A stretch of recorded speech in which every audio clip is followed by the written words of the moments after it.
The cargo bay of the Thornback was never meant for sleeping, but engineer Calla Reen had learned to make do with worse.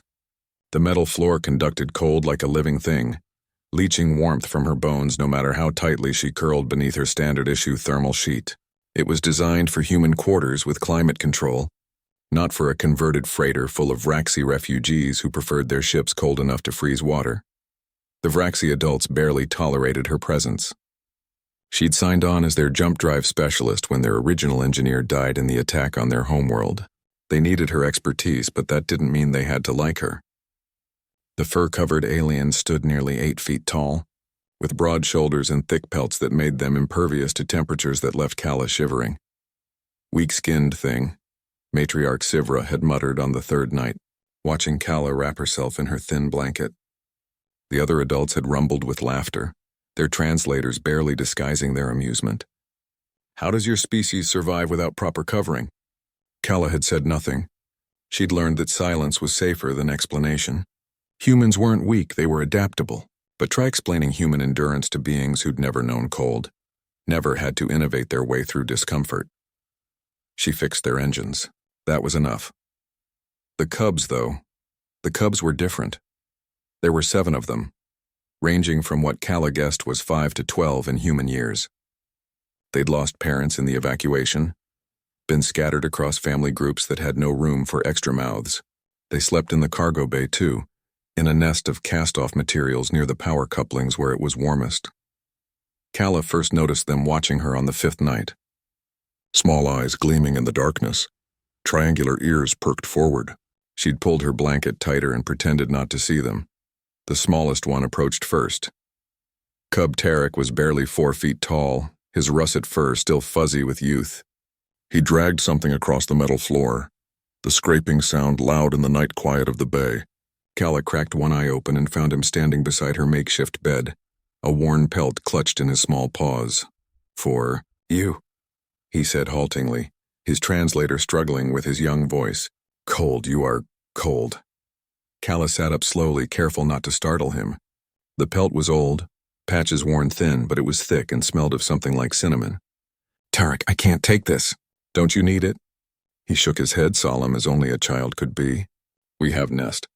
Together warm. You..." He gestured at her solitary corner. Alone cold. Something in Calla's chest constricted. She reached out and took the pelt, its weight surprising in her hands. "Thank you," she whispered. Tarek's tail wagged once, then he scampered back to the nest. The next night, 2 more cubs came.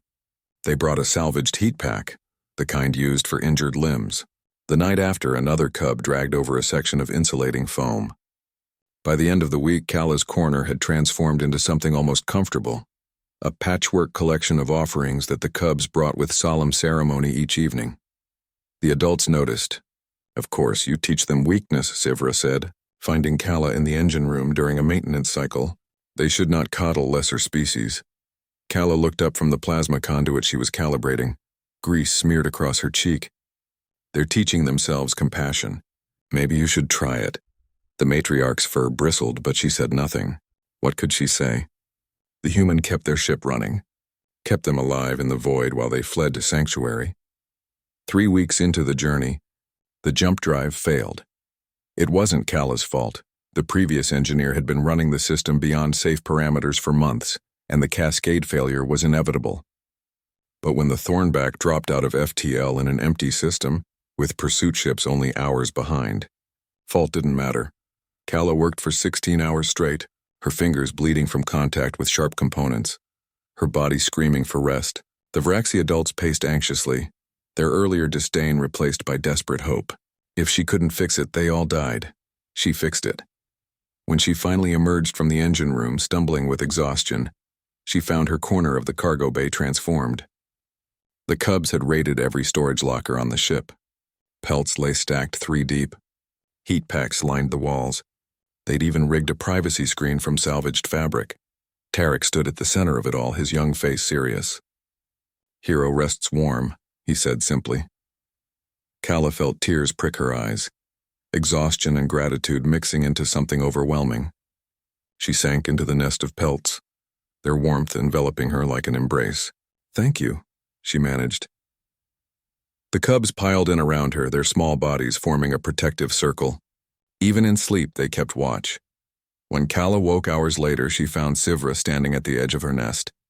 The matriarch's expression was unreadable, but her voice was softer than Kala had ever heard it. "The cubs see what we forgot," Sivra said quietly. "Strength is not just in thick skin and dense fur. It is in continuing when every instinct screams to stop, in helping those who need it even when it costs you." She paused. "You have earned your warmth, Engineer Reen, and their respect." Kala nodded, too tired for words. The matriarch turned to leave, then stopped. "Tomorrow we reach the sanctuary station. There will be proper quarters.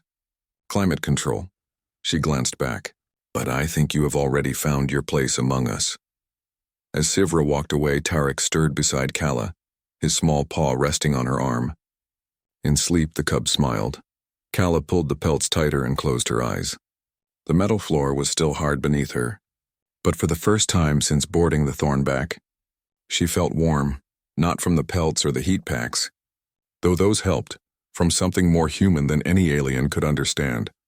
The warmth of knowing that kindness, once given freely, always finds its way back, even in the cold void of space, even when you least expect it.